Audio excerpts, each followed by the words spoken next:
Good morning, everybody. I just want to let you know that we're going to delay the start for just a couple minutes to let a few more people enter the webcast.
Go like this to change slide.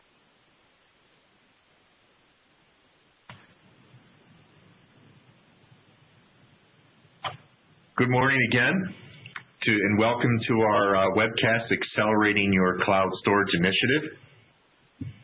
Your presenters this morning will be myself, Frank Berry. I'm the founder and senior analyst with IT Brand Pulse. Kevin Lebow with Zadara Storage, and John Kim of Mellanox. One of the things we're going to do this morning is we want to get some real-time feedback from our audience. So we're going to conduct three polls, Insta polls, and we're going to do our first one right now.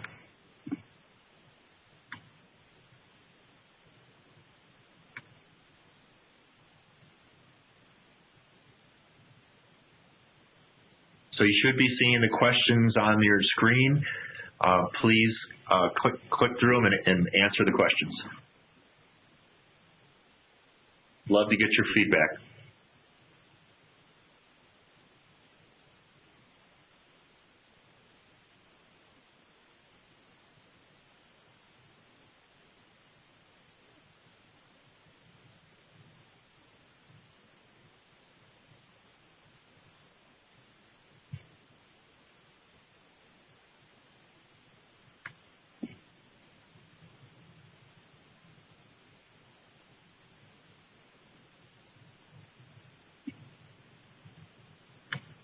Okay, I want to thank you for your vote, and we're gonna move on.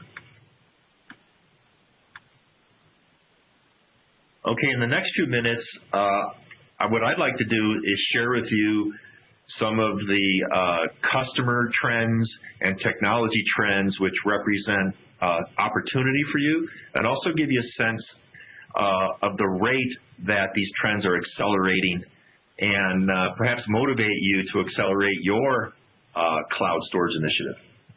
So what you're looking at here is a classic diagram of the storage as a service market. I'm sure you've seen this hundreds of times, but what it illustrates is that there's really two main segments in the market: the off-premise public cloud market for storage as a service, which is crowded with many choices for you. And then there's a little-known segment for storage as a service, which is the on-premise storage as a service, or OPAS. And I think it's important to raise awareness in the marketplace that there's a huge benefits to IT organizations. I'm going to talk about those in my slides ahead, and also that Zadara Storage is pioneering this segment. And lastly, this segment is about to change in a really big way, and you'll see that at the very end of my presentation. So storage as a service is also synonymous with OpEx. So storage as a service means that instead of buying capital equipment, you purchase storage, you pay for only what you consume. And what this chart shows you is that the market for enterprise storage is going to segment into traditional enterprise storage, which is the CapEx segment, and it's also going to splinter into the OpEx segments, which consist of public cloud storage or off-premise, and then private cloud storage, part of which is on-premise. And what the numbers say, and you can see the acceleration because it's a curve, is a little over 10% of the market is now OpEx, public and private cloud. But in just a few years, by 2018, it's going to be over a quarter of enterprise IT is going to be consuming enterprise storage as OpEx. And by 2050, we're going to pass the 50% mark. And at the end of this horizon, over 3/4 of IT organizations are going to consume enterprise storage as OpEx. It's accelerating fast, and I think this is ample evidence where if you aren't accelerating your OpEx, your cloud storage initiative, maybe you should be. To get a little bit more feel for how IT organizations, the sentiment of IT organizations, we did a little survey work at IT Brand Pulse. We asked them if they had to choose one method of acquiring enterprise storage for my organization, and not surprising, there's still a very strong bias. If IT organizations had a choice, they'd really like to stick their knitting and continue to buy enterprise storage as they've done for many, many years. But what's more important is, and I think it reflects where we're at in that previous chart, is the second best choice would be to have private storage as a service. The next chart is more oriented towards the technology side. We asked them what will offer the best price performance with your various storage workloads. And as you can see, the bar in blue, private cloud, block, file storage, object storage, what IT Brand Pulse saw in that chart was a recognition by IT organizations, especially storage professionals, that private cloud storage or cloud storage in general is built from the ground up for scale out, software defined, geographically dispersed data centers. And that's technology that their traditional NAS and SAN vendors are struggling with delivering to them, but they know they need that in their data centers. They need to adopt it by acquiring it themselves or by subscribing to enterprise storage that has those capabilities. And one of the key technologies that enabled geographically dispersed, software-defined, highly efficient data centers is low latency connectivity for enterprise storage. And that's what John Kim's going to talk about with Mellanox. Low latency connectivity for storage used to be a high performance computing technology, but with geographically dispersed software defined data centers, that requirement is becoming mainstream. And that's something that's integrated into the Zadara storage architecture. Next slide. What I'd like to talk about next is the OpEx facet of enterprise storage as a service. And I'll start by looking at how much of IT is already on the OpEx side of the equation. And here's a chart that shows for all equipment financing, including IT hardware and software, is OpEx. And what it really means in this chart is leasing. So over about 3/4 of all IT is already OpEx in the form of leasing. And I'm going to show you in my slides ahead how that's going to be enhanced by OPAS and take it to the next level.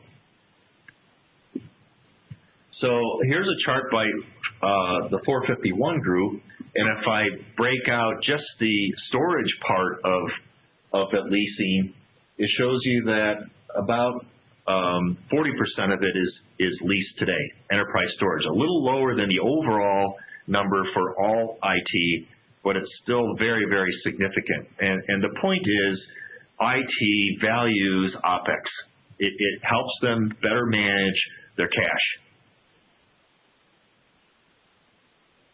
At this point, we'd like to get a little bit more feedback from you, so help us and answer some of these questions.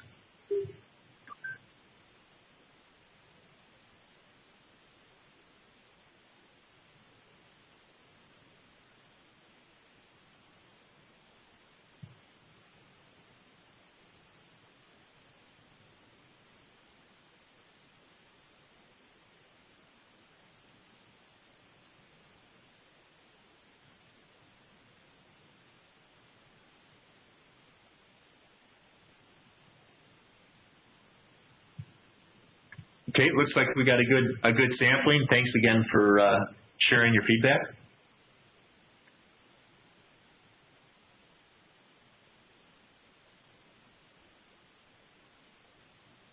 Okay, so what I'd like to show you now is how by enhancing OpEx, it helps drive more business. And let's look at the car industry to give you an example of that. So car prices, as we all know, continue to go up. They continue to get more expensive, but the length of the leases has increased, which drives monthly payments down, and the result is a greater percentage of cars are leased. In other words, more OpEx. The percentage of OpEx purchases continues to increase. So on-premises as a service is analogous to what's going on in the car leasing business in that it's like leasing, but it's better. And it's going to help drive more business to the OpEx side of enterprise storage. So it's like leasing in that payments for on-premises as a service are spread out over time, but terms for acquiring on-premises as a service are better than leasing a car or enterprise storage way in two innovative ways. And here's what they are. So first of all, on-premises as a service allows you to acquire enterprise class storage in a sign and drive type deal. Only imagine leasing a car, but you could put it in your garage and you only have to pay for the miles that you drive. That would be amazing. And zero down at signing. But that's what on-premises as a service. So you acquire your enterprise class storage, you take possession of it, it goes in your data center, but you only pay for the storage that you consume. The other facet of on-premises as a service is really true for overall enterprise storage as a service, is that you can have unlimited models, but you pay for only one. So if your workloads are like an SUV, if you have performance workloads, or if you have economy workloads, you can have all of them. You can configure your storage in many different ways simultaneously, and again, you only pay for the miles that you drive. So to conclude my presentation, what I'd like to really say is that on-premises as a service is really a breakthrough. And I think you're going to hear a lot more about it. I know you're going to hear a lot more about it because of what just happened last week or week before, which is Microsoft decided that they saw the opportunity. They've introduced Windows Azure PAC, which means you can put the Windows Azure stack now in your data center.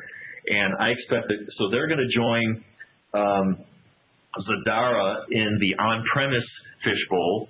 And I expect that they're really going to help drive greater awareness. So you might want to think about adopting on-premises as a service. And with that, I'd like to introduce Kevin Lebow with Zadara Storage. Great. Thanks, Frank. Good setup for my presentation. And what I want to do is spend a couple of minutes just giving you an overview of Zadara Storage and what we offer. And I wanted to go back to this slide because it is a dramatic demonstration of what's happening in the industry. And I think we all have seen what's happened to EMC and the struggles just this morning with NetApp. There was some news about additional layoffs. And I don't think any of us would have predicted a few years ago that the tech giants in the storage industry would be hitting the walls that they're hitting. And it's really demonstrated by this chart and where the industry is going. Traditional storage is dropping off, and more people are moving to an on-premise or a public cloud offering. And so the question is, why are people moving in that direction? And the answer, to summarize it, is because they can. The technology is now here. So, what all of us want from storage is the enterprise storage that we've become familiar with. The industry spent decades building high-performance, highly available, scalable enterprise storage with rich features and accepted or complete compatibility. And so you just don't worry about that storage, and it's stable, it works well, and everyone loves that capability. The problem is with exponentially increasing capacity and exponentially increasing value of that capacity, so companies are more and more dependent on the data, the old model doesn't keep up. And so what IT is looking for is enterprise storage as a service. They want the flexibility of storing it in the cloud, within their four walls, within their firewall, or a hybrid configuration. They want the elasticity of growing or shrinking capacity and performance as needed. They want consumption-based pricing. They want it fully managed because we all have to do more with less. And very importantly, no upfront costs, and let me break the commitment at any time. So that's one of the big differences with a lease. So what Zadara offers, our main product is the VPSA, it's virtual, and it's a private storage array. And so we offer all those enterprise features that you're comfortable with, but we offer it in the cloud, on-premise, or in hybrid configurations. So visually, this is a good chart to demonstrate what we offer. We support Amazon and Microsoft environments, Cloud Sigma, Dimension Data, all the major cloud service providers. And we do that by putting our storage in the colo facilities that those providers partner with. So in the case of Amazon, they partner very closely with Equinix and other colos. And the Equinix colo facility literally sits in the building next to Amazon. And then they connect through Direct Connect. In the case of Microsoft, they connect with ExpressRoute. And so we put our storage in the colo, and we connect to your compute servers at Amazon or Microsoft, and it's as if the storage is in the same rack. You get very low latency, high performance connectivity. And then we also, because we're in the colos, we can support your environment if you reside in that colocation facility, but let's say don't connect to any of the cloud service providers. And then the third option is, as we said, on-premise. And so Cal Poly at the bottom is a good example of that. A university here in California, very limited budgets. They can't roll their budgets over quarter to quarter and accumulate large budgets to buy new storage. And so OpEx storage was really their only choice. And so they're a great case study for us. We have a case study on our website. And one of the benefits that they found is they can scale up and scale down. So when courses aren't in session, they scale way back, reduce their costs. And when courses kick back in and the students come back on site, they scale back up. So this slide shows some of the partners we have down at the bottom and where our locations are worldwide. We're in every major country, most of the major cities within the countries. And you can connect to any of these points of presence. And if you're in North Dakota and there is no point of presence near you, then we can put it on premise. And so we can support you worldwide. And so I want to go back to Frank's comments because we do get compared with a lease from time to time. And we are similar to a lease, but we're much better. And so the concept of, when I bought my last car, part of me said, I really want the red sports car. And part of me said, no, you need a minivan. And so, you have that struggle. And it's the same thing with storage. Sometimes you need high performance storage. Sometimes you need lower performance mass quantities. And so what's nice about the on-premise as a service is you can change the personality of the storage anytime you want. You can scale the capacity up or down. You can scale the performance up or down. You can change the ratio of drives. So you want more SSD or you want more SAS or SATA. And so you can change that personality as needed. Free maintenance built in. You have a personal chauffeur, so we're constantly monitoring and doing proactive maintenance, preventative maintenance on the systems, and upgrading capabilities in the background non-disruptively, so your storage never gets old. And one of the industry analysts referred to our storage as immortal or evergreen, and I like that a lot because when you buy storage, it's like buying a car. You drive it off the lot and it starts becoming obsolete. With our solution, we're upgrading it in the background, all the components, so at the end of 3 to 5 years, you're not sitting on a product that's obsolete. You're sitting on a product, you're utilizing a product that's state-of-the-art.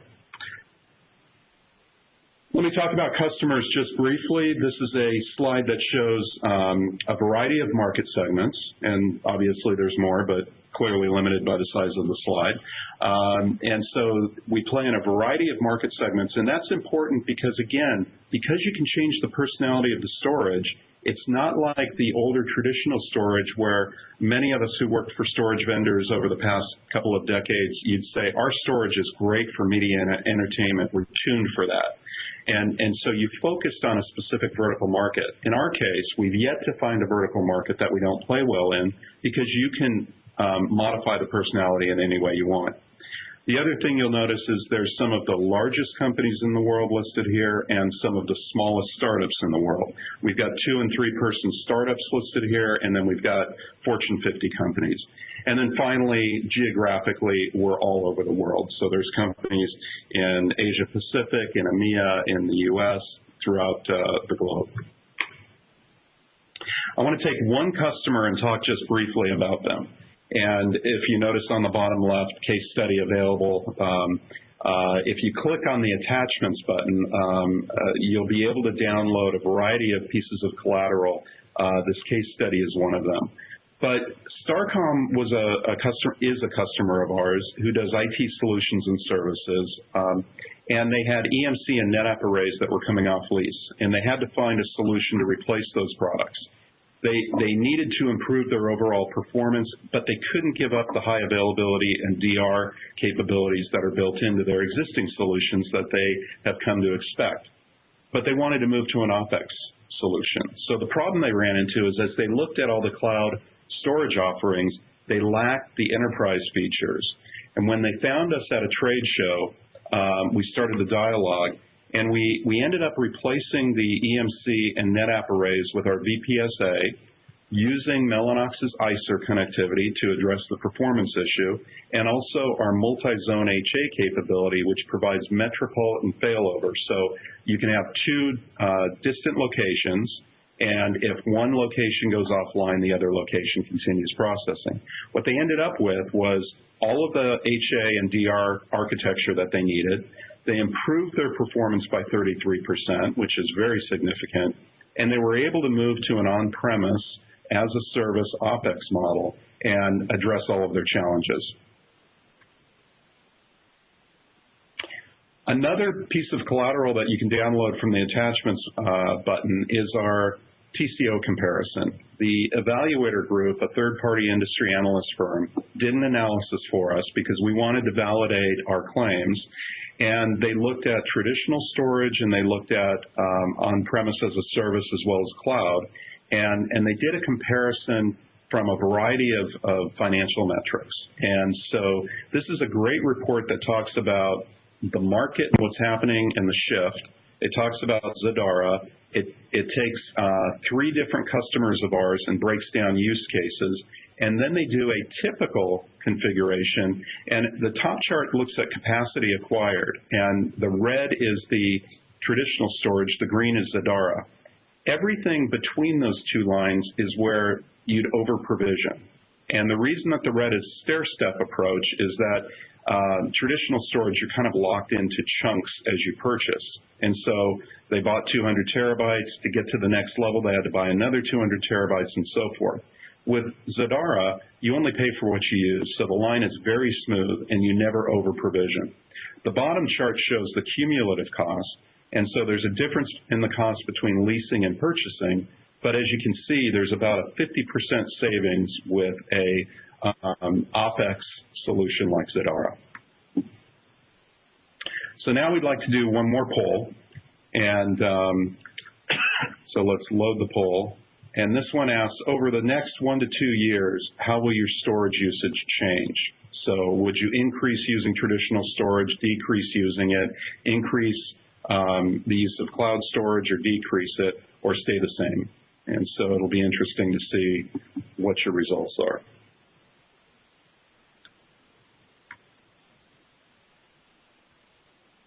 Okay, not surprisingly, I think it bears out what was in the chart. There's a very strong push toward increasing cloud storage.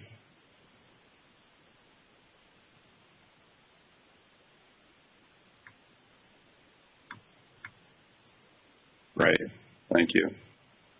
Okay, now I'll turn it over to John at Mellanox. Thank you, Kevin. Hello, everyone.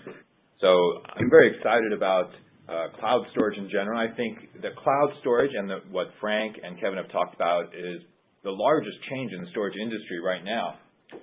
But let's talk a little bit about how you can connect to the cloud storage and how you can also continue to get excellent performance from cloud storage. So with cloud storage, people often think about the traditional cloud storage as being object storage. It's the capacity or the economy storage, not the high performance storage. However, vendors like Zadara actually offer both. You offer the option to get high capacity storage as well as high performance storage. And one way you can get this high performance storage for your cloud, whether it's on premises or it's off premises, is by using something called iSER, or iSCSI RDMA. For those of you not familiar with it, iSER is basically regular iSCSI, but it's been supercharged with something called RDMA, or Remote Direct Memory Access. This allows you to get iSCSI compatibility with pretty much any application that can support block storage, and that's almost all of them, or any application that can use regular SCSI storage or iSCSI storage can now use iSCSI with RDMA and get faster access, lower latency, more IOPS, and generally higher performance, as well as less CPU utilization. So this is really good for latency-sensitive workloads like databases or like when you're running a bunch of active virtual machines.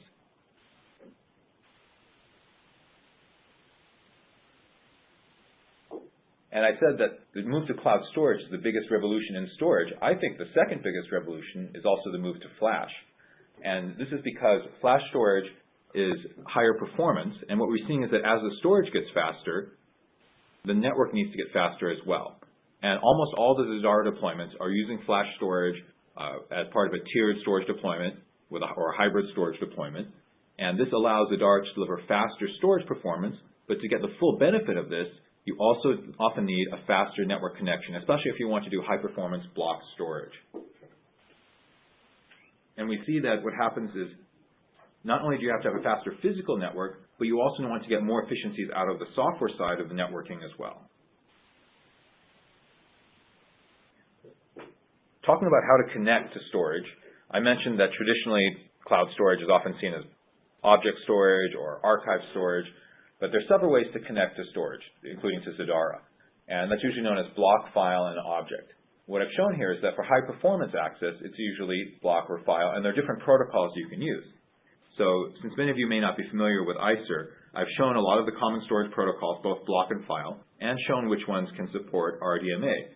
So we see that traditional iSCSI is a block protocol, but then if you want to use iSCSI with RDMA, it's iSER. Likewise, if you want to use NFS or SMB, which is also known as CIFS, those are file protocols, and they also have RDMA versions of those as well.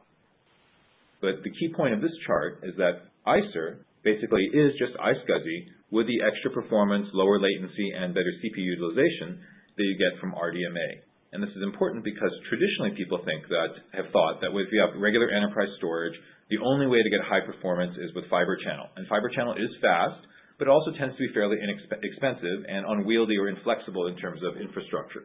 So as people move to the cloud, to solutions like Zadara, they want agility, they want flexibility, and they want that really good TCO.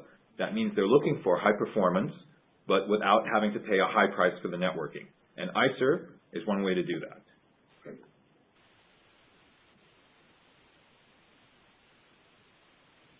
The requirements to deploy iSER, iSCSI RDMA, are actually quite simple. All you need are an operating system or hypervisor that can support an iSER initiator. Today that's Linux, VMware, or Oracle Solaris, and the ecosystem is expanding. And then you need storage that can support iSER. And probably the best example of this is, in fact, Zadara's VPSA. You do also need a network that can support RDMA, but again, that's fairly simple. It just requires network cards that support RDMA, and then Ethernet switches or Ethernet infrastructure that supports a lossless Ethernet network. And most enterprise switches, including Mellanox switches, support that capability.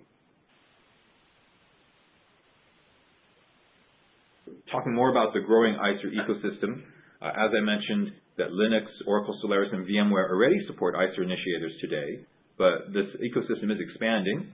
VMware is expected to improve their iSER support and make it sort of more native and better performing, probably later this year. We believe that Microsoft is working on adding iSER support, and I hope to see that next year. And we've actually also developed an iSER initiator or client in FreeBSD and contributed some of that early work to the community so that FreeBSD may support iSER as well in the near future. On the storage side, Zadara is actually, in many ways, in more ways than one, ahead of the enterprise storage vendors, not only in supporting their special private cloud and hybrid cloud options, but because they're one of the first storage vendors to support Zadara. And in fact, I suspect that, to support iSER. I suspect Zadara has more iSER deployments than any other storage vendor, as far as I know. So again, setting up iSER is fairly easy.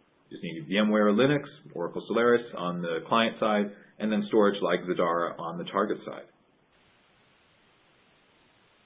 So I said that it has great performance. What do I mean by that? Here's some examples. So in the top chart, we did a testing where we used iSER versus regular iSCSI, and we compared it at 10 gig and 40 gig, 10 gig and 40 gig Ethernet, and we checked to see how many virtual desktops could we support using the same latency. So if we say latency has to stay below a certain amount, how many desktops can I support on the same infrastructure, same hardware, same servers, same amount of storage and memory, and we see that you get 2.5 times more desktops using iSER than using regular iSCSI, and that's just at 10 gig.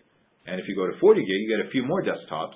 And in fact, though, in this particular test, the server was actually hit the limit, so we didn't get the full performance benefit of iSER on 40 gig. But we did see that just sticking with 10 gig, again, 2.5 times more desktops supported on the same hardware.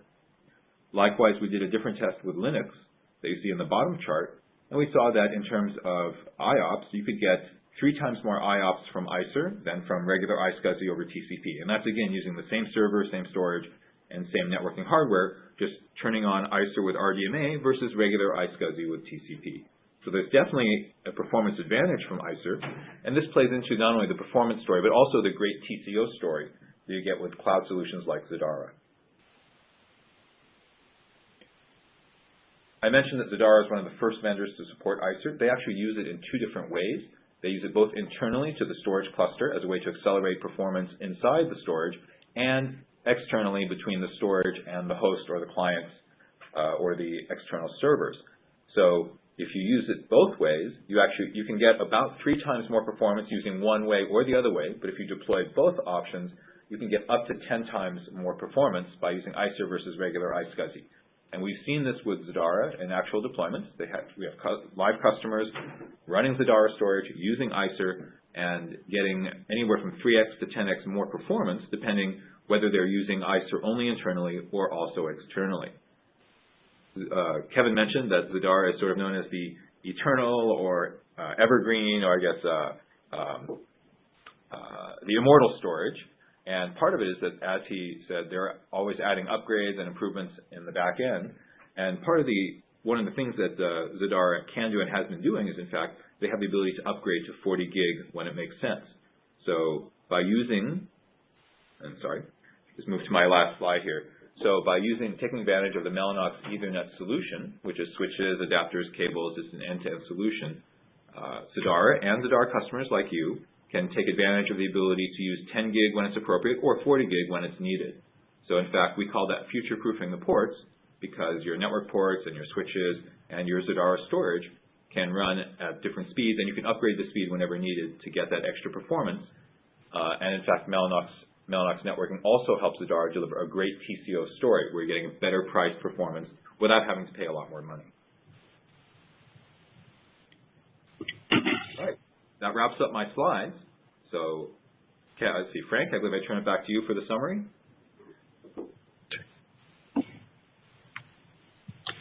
Okay, this is actually Kevin. Let me just talk about next steps.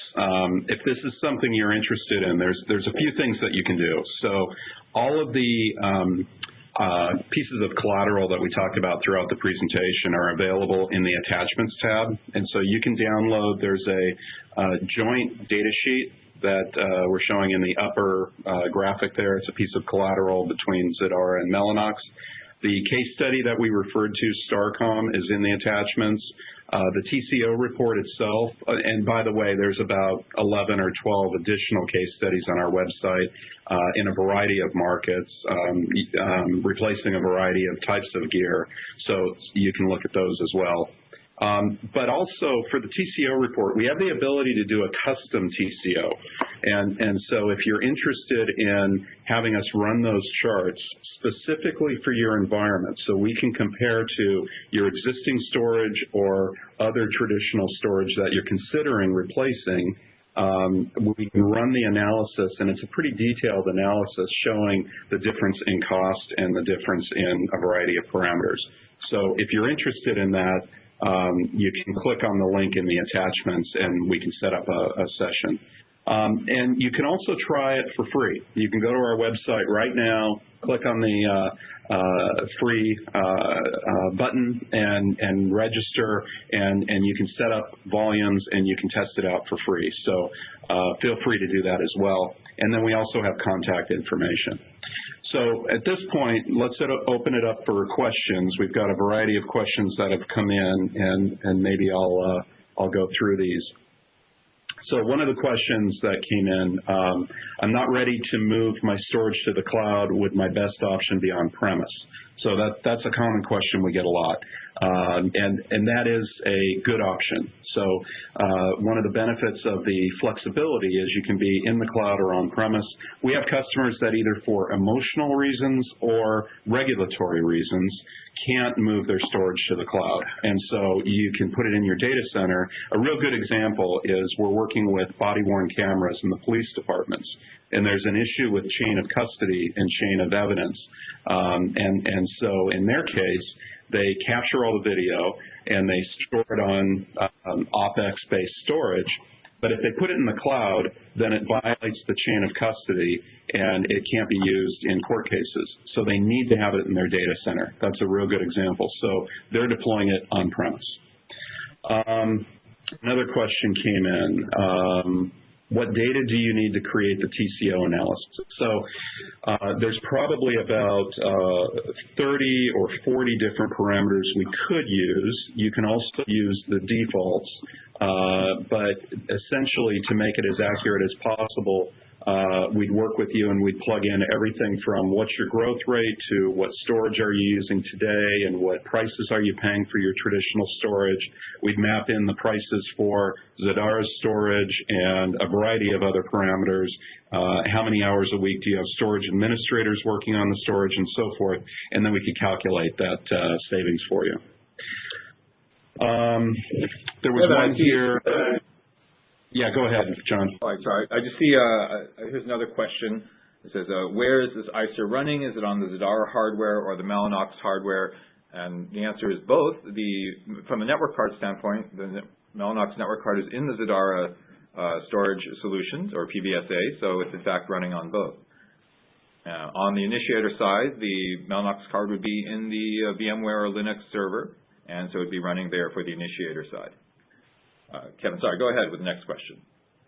No, that's okay. There's a couple here for you on the iSER side, so why don't you take those?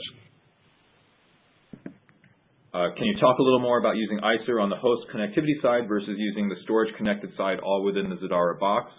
So I'll give a high-level summary of the answer to that one.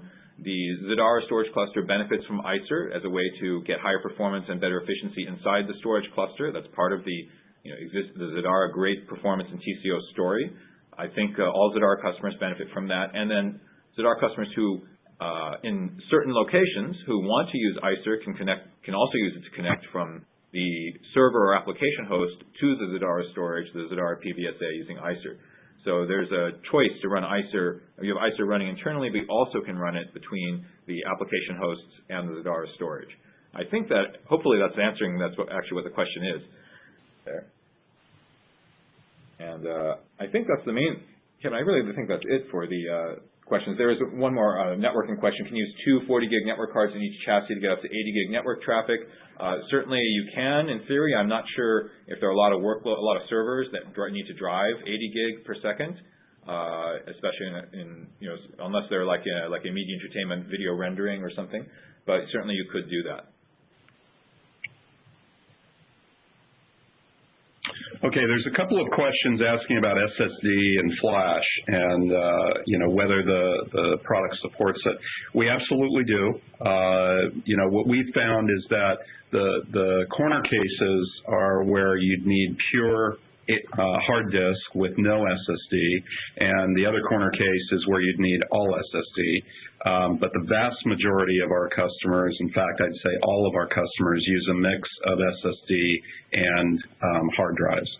And so you've got that flexibility, and the nice thing is, as I said before, you can change the personality. So if you really don't have a feel for the benefit that you'd recognize, you can test it, and over time you can change it and tune your system to get the best benefit and the best ratio of ROI. Okay, I think that answers all the questions. So at this point, we'll wrap it up. I want to thank everyone for dialing in, and please feel free to follow the links on the screen if you'd like to reach out to us directly with additional questions, or download the collateral. And thank you very much for your time.